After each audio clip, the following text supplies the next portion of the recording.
तर बोटनेक ब्लाऊजची आपण कटिंग बघितलेली आहे आणि ही डिझाईन पण मी केलेली, त्याचाही व्हिडिओ बनवलेला आहे। तर कशा पद्धतीने कटिंग केले शिवले ते एकदम सोपं कटिंग, पहिल्यांदाच मी पण कटिंग केलेलं आणि छान असं झाले, फिनिशिंग छान झालंय ब्लाऊज। तर पुढचा भाग मी रेडी करून घेतलेला आहे बघा। आपला व्हिडिओ कशाच्या मुद्द्यावर होता की बोटनेक शोल्डर, तर बोटनेकला शोल्डर किती घ्यायचे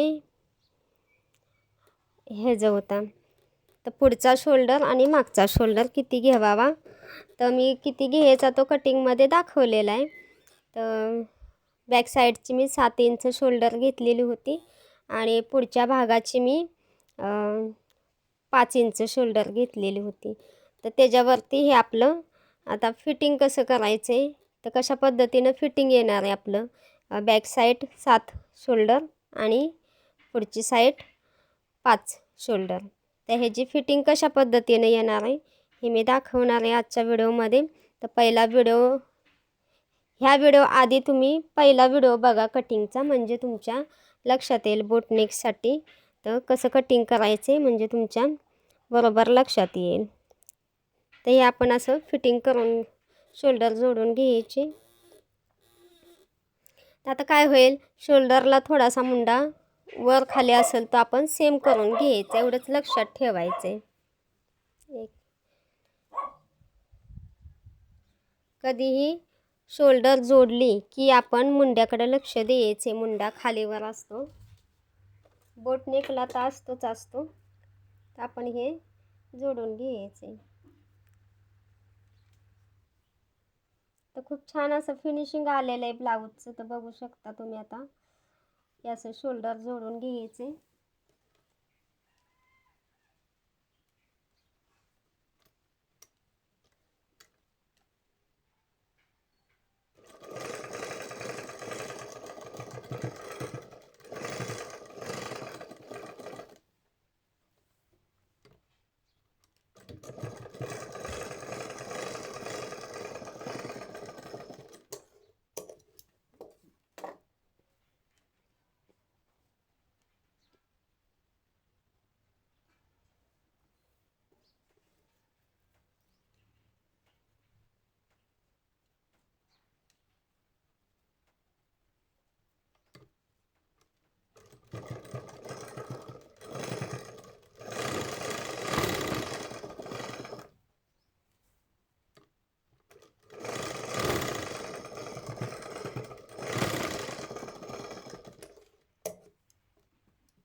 तर असे भाग ठेवून घ्यायचे आपले, फिटिंगला भाग व्यवस्थित आहे का बघून घ्यायचा, खालीवर आहे का, सरळ आहे का हे चेक करून घ्यायचं आणि मग आपली शोल्डरला मुंड्याला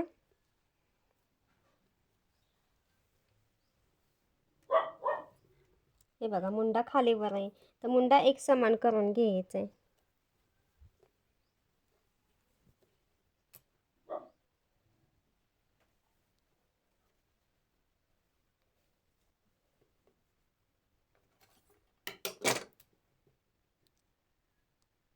काय होतं,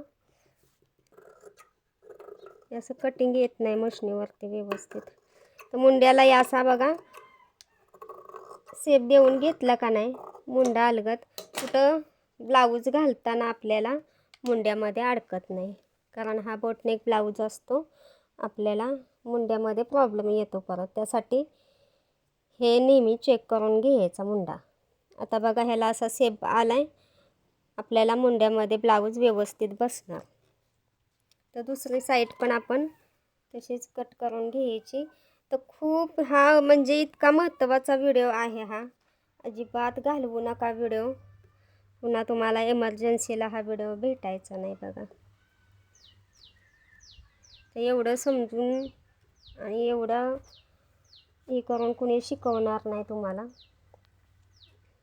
तुम्ही शिकायला जाता तिथंसुद्धा तुम्हाला एवढं सांगणार नाहीत, समजून बघा. एवढ्या छोट्या छोट्या गोष्टी ह्या खूप महत्त्वाच्या असतात. तर मुंड्याला आपल्याला खोळं देणं खूप महत्त्वाचं असतं आहे बघा.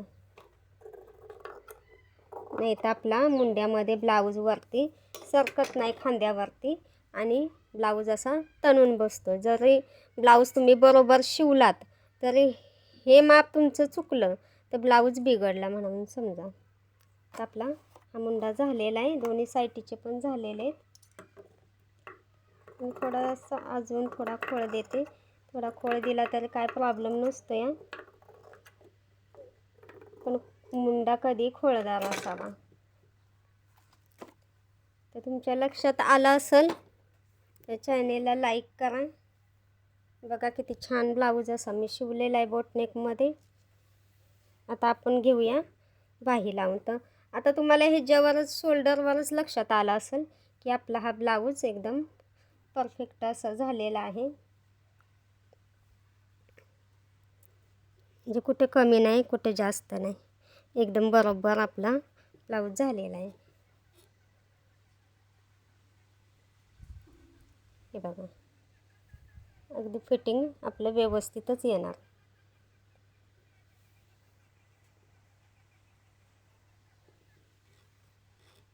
थोडंसं बॅक साईड अजून असं चेक करून घ्यायचं, म्हणजे आपल्याला टेन्शन नसतं, काय नसतं. तुम्ही ब्लाऊज नवीन शिवा जुनं शिवा.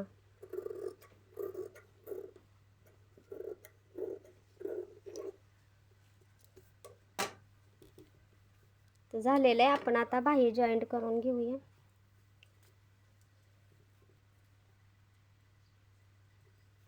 ही बाजू जी असते आपली शोल्डरची ती ह्या बाजूलाच करून घ्यायची, म्हणजे इकडं असं दिसत नाही आपल्याला.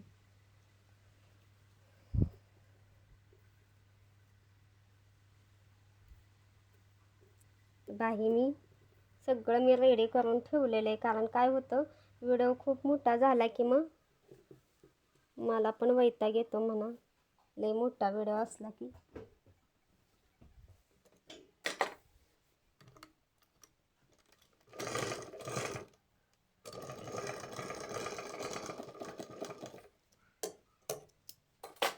बाही जोडताना सुद्धा लक्षात घेऊनच बाही जोडायची व्यवस्थित.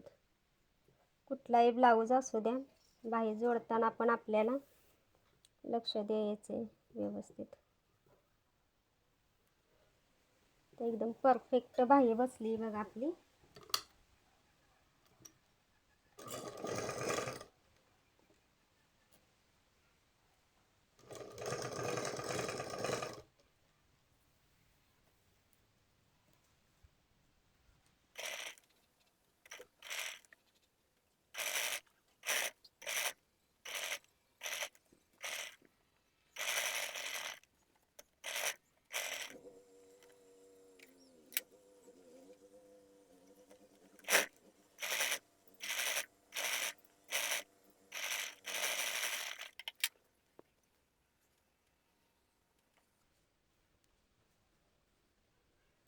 पहिल्यांदा आपण सरळ बाजूने शिलाई करून घ्यायची.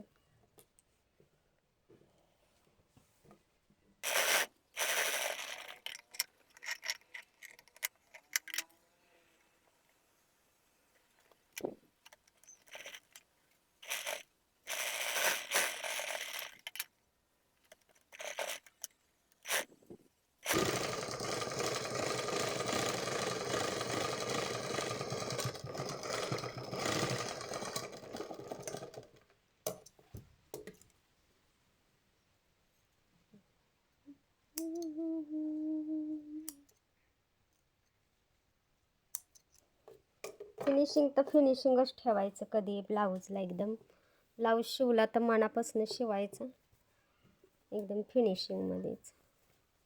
म्हणजे आपल्याला कस्टमरला पैसे मागायला सुद्धा काही वाटत नाही, कारण ते आपले कष्टाचे असतात आणि आपल्या फिनिशिंगचे असतात. तर बघा हे असं छान असं फिटिंग आलेलं आहे.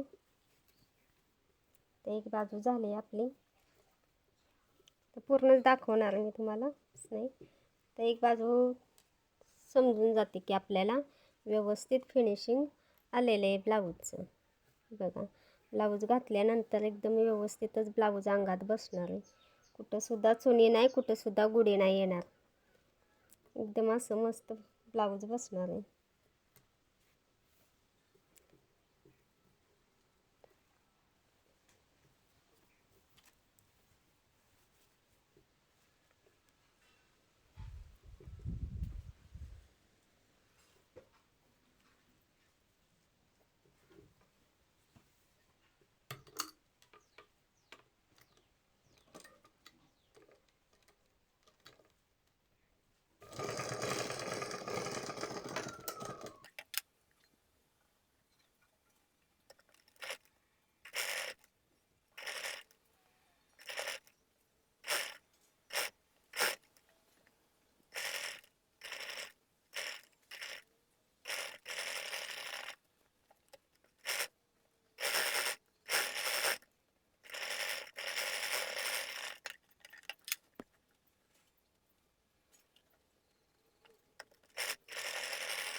तर मला कमेंटमध्ये सांगा की ब्लाऊज कसा झाला आहे. खरं तर हा ब्लाऊज मी खूपच भेदभेद कटिंग केला आहे. तर मला ह्याचं टेन्शन होतं कसं काय येते फिनिशिंग काय माहिती, पण इतकं व्यवस्थित फिनिशिंग आलं आहे, छान वाटतं आहे मला.